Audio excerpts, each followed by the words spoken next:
de mahkememde nasıl içselleştirdiysem mahkemede örgüt üyesi propagandası nedeniyle suçlanırken benim 2 örgütüm var demiştim. Birisi üyesi olmaktan gurur duyduğum Cumhuriyet Halk Partisi örgütü. İkincisi de üyesi olmaktan her zaman onur duyduğum, ömür boyu duyacağım Tabip Odası demiştim. Dolayısıyla meslek örgütümün böyle bir buluşmasında bir araya gelmiş olmaktan dolayı çok mutluyum. İstanbul Tabip Odası'na böylesi bir buluşmaya vesile olduğu için Tabip Odası Başkanımız şahsında hakikaten çok ama çok teşekkür ediyorum her şeyden önce. Bugün belki bu salonda hekimler çoğunlukta ama aslında hekimlik öyle bir şey ki hakikaten tedavi edici, rehabilite edici bir meslek.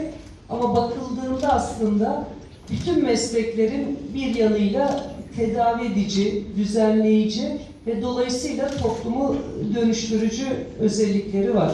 İnançları nedeniyle inek eti yenilmesini de vejetaryenlikle açıklamaya kalkacak, hani cehaletle diyeceğim izninizle. Diyor ki bizim ülkemizde diyor domuz eti yiyenler var diyor, biz hiç onlara ceza vermedik diyor. Şimdi hakikaten adam haklı. Pardon özür dilerim, müdahale etmedik diyor, pardon. Şimdi ben müdahale etmedik deyince hakikaten adam haklı. Onların müdahaleden anladığı tomayla gaz sıkmak ya da katletmek.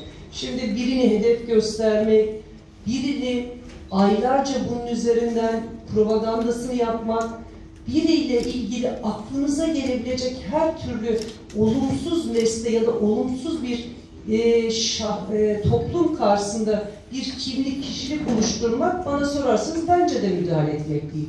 Hal böyle olunca bana sorarsanız 31 Mart seçimlerinden sonra bir şeyler oldu ama ne oldu anlayamadık diyerek İstanbul seçimlerini iptal etmekte veya Diyarbakır'da, Van'da, Mardin'de hani bir şeyler oldu ama ne olduğunu anlayamadık deme ihtiyacı bile olmadan bir sabah uyandığınızda kayyum atamakta bu absürtlükler ülkesinde bakıldığında çok da absürt durumlar değil.